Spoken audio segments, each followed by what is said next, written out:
hari imvugo y'abanyarwanda yamamaye cyane y'uko ujya kuvuga kenshi abatarabona.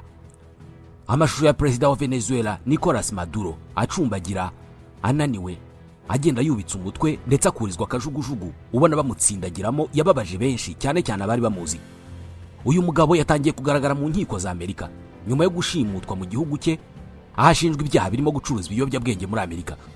Uyu mugabo ushobora kumara igihe cy'ubuzima bwe bwose muri gereza, yari afite umwihariko utagira abandi bakuru b'ibihugu benshi. Maduro yarizihirwaga cyane kandi akamenya kuganira no gutebya cyane. Inshuro nyinshi mu ruhame, Nicolas Maduro yakundaga kugira atya agasetsa abantu, ndetse muri iyi minsi yari yaradukanye undi umuco wo kubyina indirimbo zitandukanye, cyane cyane mu gihe yabaga ari kuvuga kuri Amerika. Ibyo kubyinira mu ruhame Maduro yabishyize ku rundi rwego, kugera ubwo anakora remix cyangwa se gusubiramo indirimbo ya Bobby McFerrin, indirimbo yamenyekanye cyane yitwa Don't Worry, Be Happy. Iyi ni imwe mu ndirimbo z'ibihe byose ku rwego rw'isi. Indirimbo ya Nicolas Maduro yo yiswe No Crazy War, Yes Peace, aho yakozwe na producteur Hey Santana wo muri Repubulika ya Dominican. Mu minsi ya nyuma yo kuba perezida wa Venezuela, Nicolas Maduro aho yageraga hose bamushyiragamo iyo ndirimbo, maze uyu mugabo nawe si ukunyeganyeza umubiri akivayo. Ubanza yabyinira hari ivumbi ryari butumuke.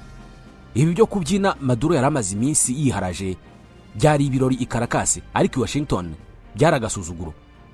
Muri iyi minsi Amerika yari yaraciye iteka ishaka ko Maduro ava ku butegetsi. Kuva mu kwezi kwa 8 mu mwaka ushize, iki gihugu cy'igihanganye cyohereje ingabo zirenga 10,000 mu mazi akikije Venezuela. Hejuru ya 20% by'ibikoresho by'igisirikare cya Amerika kirwanira mu mazi byose byari hano ku mupaka wa Venezuela. Ibintu byari bikomeye ndetse intambara ishobora kurota. Ariko ibi byose Maduro yabibonaga akarenzaho, uwabandi agakomeza akicinyira akadiho, umuziki akawuceza nta kibazo. I Washington, Donald Trump n'abandi bayobozi bakurikiranaga buri ntambwe ya Maduro, ari nako bageragezaga kuganira nawe kugira ngo yemere kuva ku butegetsi hadakenewe intambara, cyangwa se bitabaye ngombwa ko ingabo za Amerika zimusanga mu gihugu cye zikamukuraho. Ibi byose byasaga naho Maduro yabisuzuguye, akaririmba, agatuka Amerika, ariko byagera kuri Donald Trump wakamuharabika cyane, akamwita ikigwari n'inkozi y'ikibi. Maduro yarageze rwose no ku rwego asa nk'uwihamagarira umujinya wa Amerika, afite icyizere rwose ko iki gihugu kirimo gukangata gusa, ariko ntacyo kizamutwara. Rimwe yarateruye atariko Donald Trump we uri he? Ngwino umfate unsange hano Caracas. Niba utari ikigwari ngwino umfate ndahari. Ntabwo ngutinya wa kigwariwe. Ibi byose i Washington barabibonaga bakabyirengagiza. Donald Trump bikamubabaza cyane, ariko akarenzaho. Amerika igakomeza ibiganiro na Maduro kugira ngo yemere kuva ku butegetsi mu mahoro. Amerika yari ifite gahunda Maduro, aho yamusezeranije ko aramutse yemeye kwegura yamuhungishiriza muri Turukiya we n'umuryango we ndetse n'umuhungu we. Aha muri Turukiya Maduro afite imitungo myinshi kandi ni inshuti nziza ya Perezida Recep Tayyip Erdogan wari waremeye kumwakira. Erdogan azwiho kwihagararaho cyane ku buryo Amerika yumvaga Maduro atazatinya ko yakoherezwa muri Amerika, kubera ko abizi neza ko Erdogan atamutanga. Gusa ariko ibi byose Maduro yakomeje kubikiniramo. Ibivugiwe inyuma y'amarido akabizana kuri kamera yabihinduye urwenya, akabibyinamo kandi akabikorana agasuzuguro kenshi, agasuzuguro katangiye kurakaza abi Washington. I Washington babonye neza ko agaciro bahaye ibintu atari ko Maduro yabihaye.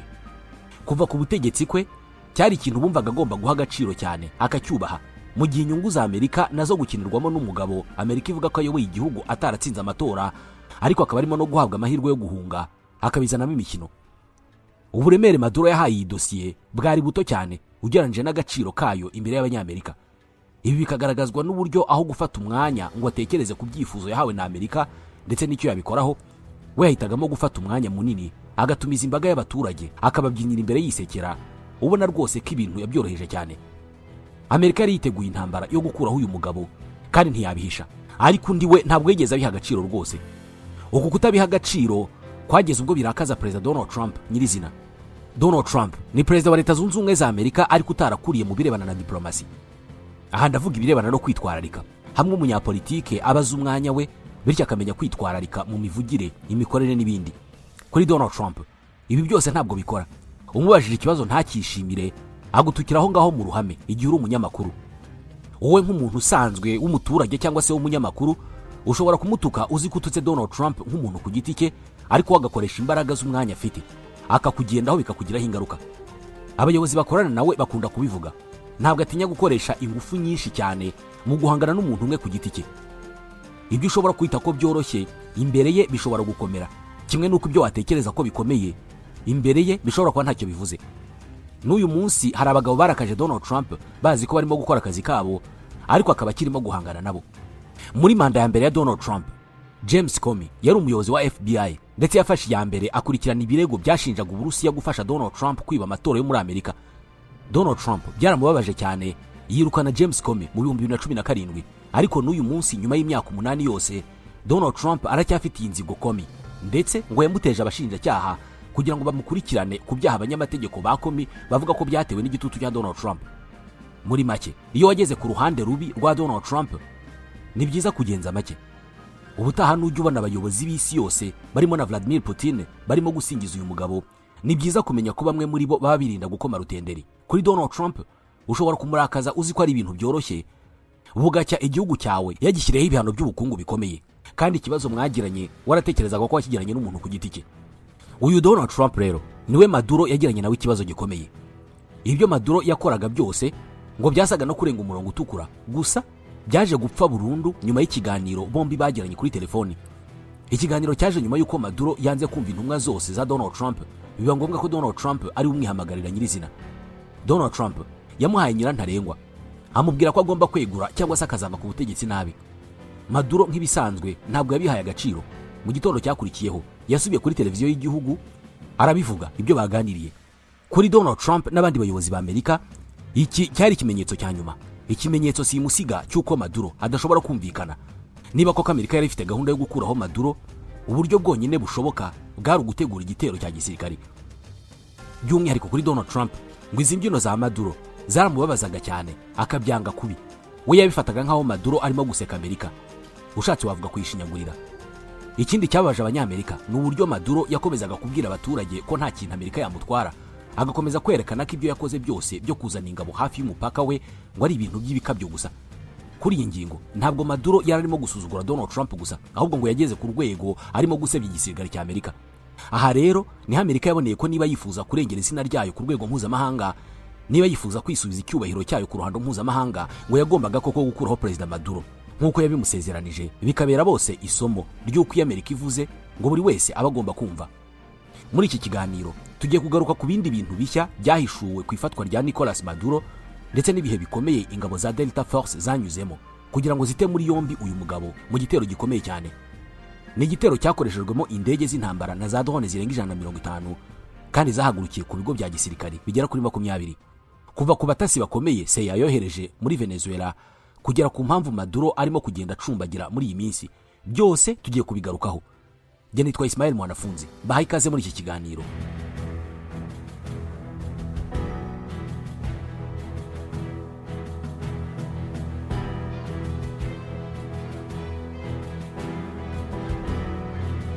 Igitero cyo gushimuta Nicolas Maduro cyatangiye gutegurwa mu kwezi kwa 8.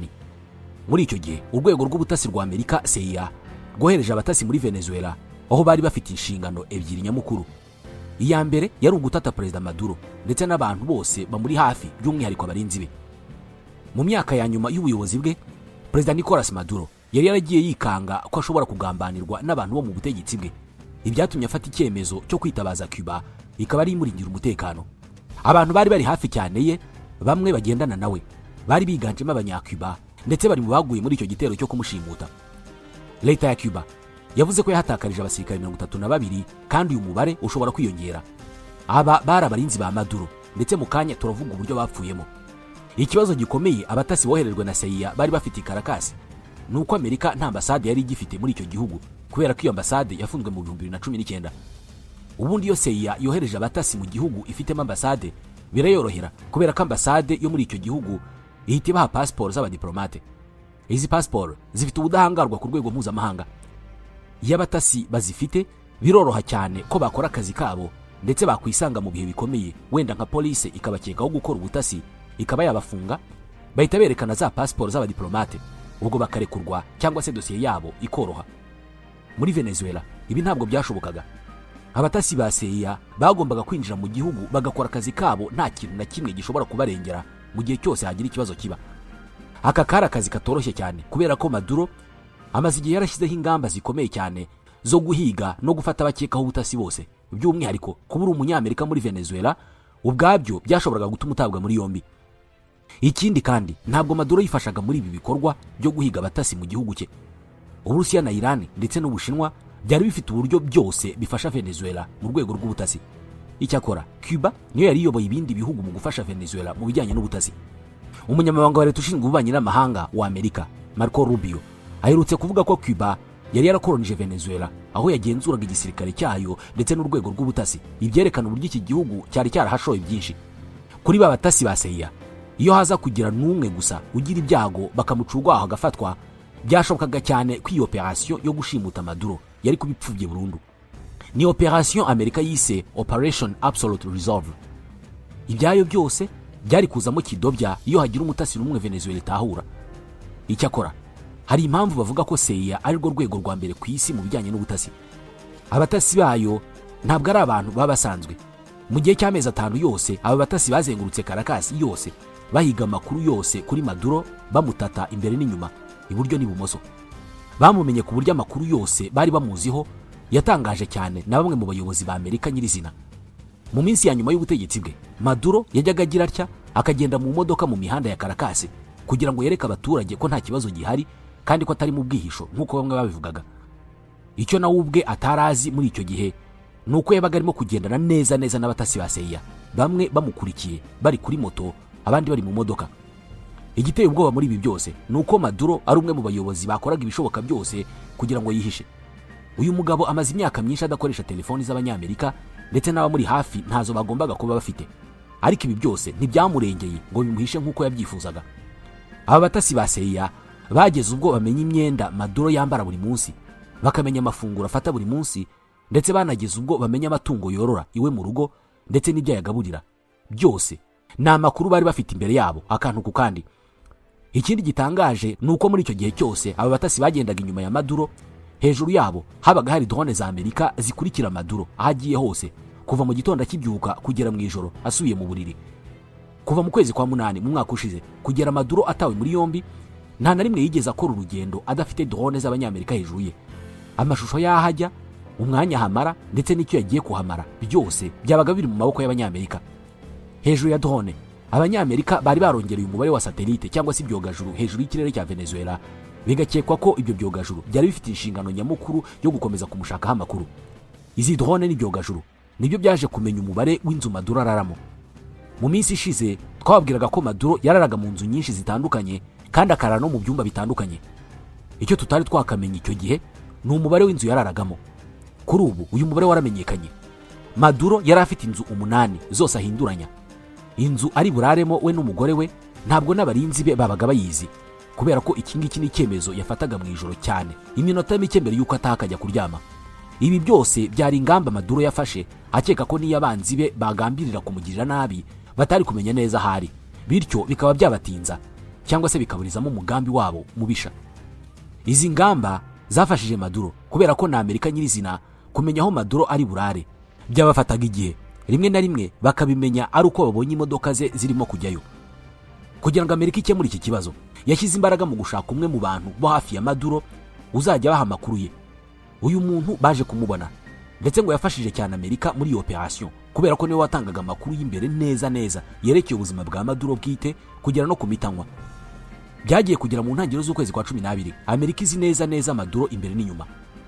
Muri ya mezi yose CIA yamaze irimo gushaka buri kantu kose gashoboka kuri Maduro muri leta ya Kentucky, naho ibintu byari bicika. Aha ni abakomando ba Delta Force bubatse inzu imeze nk'iyo bazagabaho igitero umunsi Maduro yari buyiraremo.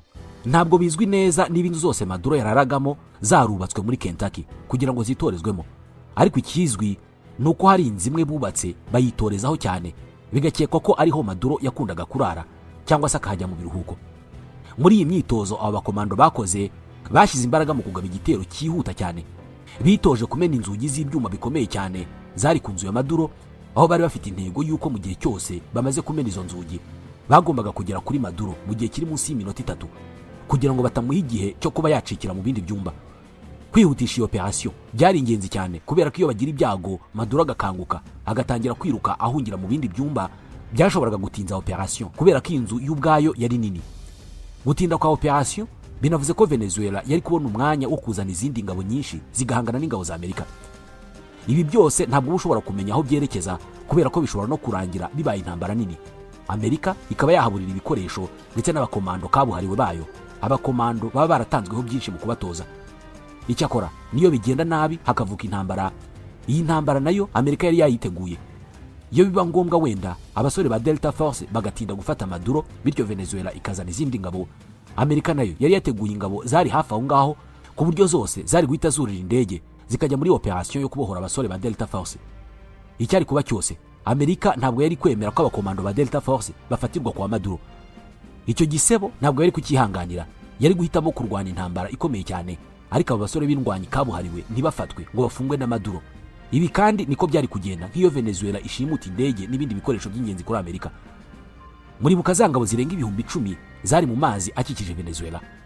Aka niko kari akamaro kazo kibanze, zari butabaraho rukomeye, byaba ngombwa zikarwana inkundura yo kurengera Delta Force. Muri make, Amerika yari yateguye ibintu byose kuva ku gushimuta Maduro, kumwica mu gihe byaba ari byo byonyine bishoboka, kurwana intambara y'igihe gito no kurwana intambara y'igihe kirekire. Intambara y'igihe kirekire ubwo ni igihe ingabo za Venezuela zose zari gutangira kurasa ku ngabo za Amerika, zikaba zanakoresha indege z'intambara zirimo Sukhoi Venezuela yaguze mu Burusiya. Icyari bube cyose Amerika yari yakiteguye. Byageze rwagati mu kwezi kwa 12, imyiteguro yose yararangiye. Icyo Delta Force n'izindi nzego za gisirikare zari zitegereje ni itegeko riturutse kuri President Donald Trump, maze bagahita batangira gutegura igihe cyo kugaba igitero. Icyakora kuri Donald Trump ntabwo yahise atanga iri tegeko. Uyu mugabo nubwo atavugaga rumwe na Maduro, ariko yabanje kumuha amahirwe ashoboka yose kugira ngo yemere kwegura bitabaye ngombwa ko Amerika ibyinjiramo. Bimwe twahereyeho byo gutuka Amerika no kubyina indirimbo asa nk'urimo guseka Amerika, byose Maduro yarabikoraga, ariko inyuma y'amarido yageragezaga kuganira na Amerika. Donald Trump nawe yaraza agaciro k'iki gitero, kandi iyo kigenda nabi ibyari kumubaho yari kubifatisha amaboko yombi. Icyambere cyo iki cyari igitero kitemewe n'inteko ishinga amategeko ya Amerika, kubera ko ntabwo yari gisabiye uburenganzira. Ibi ubwabyo byari kumukururira ibyago byinshi iyo icyo gitero kitagenda neza. Gutakaza abasirikari n'ibikoresho nabyo cyari ikindi kintu gishoboka. Ntabwo ari ugutakaza ibikoresho gusa, ahubwo ni no gutakaza ikoranabuhanga ribikoze. Byari guhita rigera mu maboko y'Abashinwa n'Abarusiya mu kanya gato cyane. Igisebo Amerika yari kugira mu ruhando mpuzamahanga ni ikintu cyari kuzonga cyane ubutegetsi bwa Donald Trump, ndetse kigatuma abanyamerika benshi bamuvanaho amaboko nk'umuntu wasebeje igihugu cyabo. Iki nicyo gitero gikomeye Amerika ikoze kuva yakwica Osama bin Laden mu 2011. Iyo kigenda nabi, ibyo Donald Trump yakoze byose byari kuzajya bivundwa muri iki gitero, ubutegetsi bwe bukazagibwaho n'icyasha iteka ryose. Ubu buremere nibwo bwatumye Donald Trump abanza gukoresha amahirwe yose kugira ngo arebe ko Maduro yakwemera uburyo bwo kumushimuta bukazakoreshwa ari uko nta bundi buryo busigaye. Habura icyumweru kimwe gusa ngo iki gitero kibe, CIA yagerageje gukanga Maduro, irasa ku cyambu cy'icyo gihugu. Ibi byari bigamije kwereka Maduro ko nta mikino ihari, bityo akwiriye kumva icyo Donald Trump amusaba. Maduro yanenze iki gitero, ariko ntiyahindura ibitekerezo. Ku itariki ya 23 y'ukwa 12, Maduro yivuganiye na President Donald Trump kuri telefoni. Donald Trump amuha amahirwe ya nyuma amusaba kwegura. Muri icyo kiganiro, Maduro yahakaniye Donald Trump ndetse ngo amubwira amagambo mabi. Donald Trump yakubye telefoni arakaye cyane. Uburakari yari afite ngo bwereka bari hafi ye ko noneho kera kabaye ntacyo kuramira kigihari, igisigaye ari ugukuraho Maduro. Mu gitondo cyakurikiyeho, Donald Trump yabyukiye kuri televiziyo, agiye kubona abona amashusho ya Maduro arimo kubyina ndetse anaririmba bidasanzwe, akanyuzamo agatuka Amerika ndetse akita Donald Trump ikigwari. Kuri Donald Trump n'abajyanama be byari bimaze kugaragara neza cyane ko Maduro adashobora guhindura ibitekerezo. Kuri Noheli, Donald Trump yaciye iteka ategeka ingabo ze gukuraho ubutegetsi bwa Maduro. Nubwo Donald Trump yatanze itegeko ryo gukuraho Maduro, ntabwo yigeze ategeka umunsi cyangwa se isaha bizakorerwa. Ibi byari gushyirwaho n'abasirikari bari mu bikorwa byo gutegura icyo gitero. Aba basirikari ni nabo bagiriye inama Donald Trump yo kuba baretse kujya kurasa muri Venezuela, kubera ko hari n'ikindi gitero cyari giteganijwe muri Nigeria, aho Donald Trump amaze iminsi avuga ko hari udutsiko tw'imitwe igendera ku matwara akaza yitirwa Islam turimo kwica abakristo bo muri icyo gihugu, cyane cyane mu bice by'amajyaruguru. Igisirikare cya Amerika cyari gisigaje kureba umunsi mwiza Amerika ishobora kugabaho icyo gitero. Hari ingingo ebyiri zo kwitaho. Iya mbere nuko icyo gitero cyagombaga kugabwa mu masaha ya nijoro cyane, igihe abantu benshi baba baryamye, kugira ngo bagabanye ibyago byo kwica abasivile benshi. Ikindi cyari ugutegereza ikirere kikamera neza. icyo gihe cyari amasaha ya saa 8 z'ijoro gusa. Kubera ko ikirere cyo muri iyo minsi kitari kimeze neza nk'uko byari biteganyijwe, byabaye ngombwa ko Amerika ikomeza gutegereza kugeza igihe ikirere kiza kuba kimeze neza cyane. Iyo ikirere kitamera neza, Amerika yari yiteguye gukomeza gutegereza no kuzageza rwagati muri uku kwa mbere. Ku bw'amahirwe ikirere ntabwo cyatinze kumera neza, ibintu byose birategurwa bishyirwa ku murongo, indege zose n'abasirikari bose barategurwa. Ariko no muri icyo gihe ntabwo Delta Force yari guhaguruka Donald Trump adatanze irindi tegeko rya nyuma. Mu ijoro ry'igitero, Donald Trump ntabwo yari muri White House mu rwego rwo kujijisha. Iyo aza kuba ari muri White House kuwa gatanu mu ijoro, byari bushoboke ko abantu batangira gutekereza ko hari icyo arimo gukora, bikaba byanatuma Maduro nawe afata izindi ngamba, wenda akaba yakwihisha. Bisanzwe bizwi ko hafi ya buri weekend zose Donald Trump ataba ari muri White House. Iyo aramuka ahagumye kuri uwo munsi byari kuba ari ikibazo. Niyo mpamvu ibyuko iki gitero kiri bugende byose byajyanywe i Mar-a-Lago mu ibanga rikomeye. Donald Trump nawe yagiyeyo kuruhukirayo bisanzwe, ariko iryo joro ntabwo yigeze aryama. Saa 4:30 z'ijoro zo kuri uwo gatanu, telefoni yahamagaye Donald Trump imubwira ko ibintu byose byamaze gutegurwa, icyaburaga ni itegeko rye rya nyuma. Iri tegeko ryari gutangwa mu gihe gusa CIA yari kuba yemeje ko Maduro ari mu nzu ya nyayo. Amasaha 5 mbere y'iri tegeko, indege za Amerika zari zuzuye mu kirere cya Venezuela zirimo kugenzura neza ko ikirere cyifashe neza ndetse ko na Maduro ari ahantu agomba kuba ari. Igitangaje ariko muri ibi byose ni uko ubwirinzi Venezuela yaguze mu Burusiya no mu Bushinwa ndetse na Iran bwose ntabwo bwashoboye kubona drone n'indege za Amerika mu gihe cy'amezi 5 zamaze zihiga Maduro kugera no mu ijoro rya nyuma yashimuswemo. Ubwirinzi Venezuela yaguze muri ibyo bihugu ntabwo ari bubi, kubera ko yaguze ubwa gatatu mu Burusiya ndetse n'ubufatwa nk'ubwa kabiri mu Bushinwa. Bwose ntabwo bwarokotse, abanyamerika barabusenye. Iz'abanya-Iran zo akenshi zarindaga ku mupaka ku buryo bitari ngombwa kujya guhangana nazo. Nyuma y'uko byemejwe ko Maduro ari mu nzu ya nyayo Delta Force yitorejeho, ku isaa 4:46 z'ijoro, Donald Trump yakoresheje telefoni atanga itegeko rya nyuma, yifuriza ingabo za Amerika kugira amahirwe, ati mugira amahirwe kandi Imana ibane namwe. Ahagana saa 8 z'ijoro nibwo indege za Amerika zamisha urufaya rw'ibisasu mu gace ka Fuerte Tiuna, agace Maduro yarasigaye abamo, ari nako kari karimo zanzu 8 yahinduranyaga. Muri iryo joro kandi umuriro mu gice kinini cya Caracas warabuze. Ibyo Donald Trump yavuze ko byashobotse kubera ikoranabuhanga rya Amerika, ikoranabuhanga yirinze gusobanuraho byinshi, uretse ko bizwi ko Amerika itunze indege zishobora kwifashishwa mu kuzimya itumanaho. Nyuma yo gusenya ubu bwirinzi, kajugujugu nyinshi zakwirakwijwe hafi y'inyubako ya Maduro zigenda zirasa abarinzi be bari bakwirakwiriye hafi y'inzu ye. Umubare w'abishwe ntabwo uzwi neza, gusa bikekwa ko ari benshi kubera ko abaturage b'i Caracas hafi y'inzu ya Maduro bavuze ko hari n'abapolisi barindaga umutekano hafi yabo, ariko batari mu barinzi ba Maduro nabo bapfuye muri iryo joro. Muri make, Amerika yishe umuntu wese washoboraga kubangamira iyo operation, cyane cyane abari bitwaje imbunda bari hafi aho. Mu rugendo hari inzu bivugwa ko yari irimo abasirikari barinda umutekano wa Perezida Maduro. Bahise babona ibyabaye, barasa ku ndege imwe ya Amerika. Iyo ndege ibasubiza urufaya rw'ibisasu, ikomeza akazi kayo. Nyuma yo kwica abarinzi ba Maduro bari nyuma y'igipangu, kajugujugu zizwi nka Night Stalkers zikoreshwa n'abakomando kabuhariwe ba Amerika zahagaze hejuru y'inzu ya Maduro. Abakomando kabuhariwe ba Delta Force bamanukira ku migozi binjira mu nzu ya Maduro. Izi kajugujugu zagumye aho mu kirere zibategereje, ariko zikaba zari zikikijwe n'izindi kajugujugu nyinshi mu kirere zari zakoze uruziga ziteguye kurasa ikintu icyo ari cyo cyose cyagerageza guhungabanya Night Stalkers. Abakomando ba Delta Force bari banitwaje umukozi wa FBI wari kugerageza kumvikana na Maduro mu gihe byari kuba ngombwa. Ibyo byari gushoboka nk'iyo basanga Maduro yinjiye mu mutamenwa wari mu cyumba cye, kuwusenya bikananira abakomando ba Delta Force. Ibi ubwabyo byerekana uburyo Amerika yari yagerageje gutegura buri kantu kose gashobora kubaho muri iyo operation. Icyakora ntabwo umukozi wa FBI yigeze akenerwa, kubera ko byatwaye iminota 3 gusa kugira ngo abakomando ba Delta Force babe bavuye ku rugi rw'inzu ya Maduro bageze ku buriri bwe. Uru rugendo kandi ntabwo rwari rworoshye, kubera ko bagendaga barasa abarinzi be, bakagenda bamena inzugi z'imitamenwa, bakagenda banyura muri za laser, mbega kugera kuri Maduro ntabwo byari ibintu byoroshye. Maduro n'umugore we baguye gitumo bari mu buriri, bagerageza gushaka uko bakwinjira mu mutamenwa wari hafi aho, ariko biranga. Ntabwo bagoranye kubera ko bahise bamanika amaboko. Abakomando ba Delta Force nabo ntibatinzamo, bahita babihutisha babajyana muri za kajugujugu za Night Stalkers zari zibategereje hejuru y'inzu. Kumugeraho gusa ukabona isura ye ntabwo bihagije.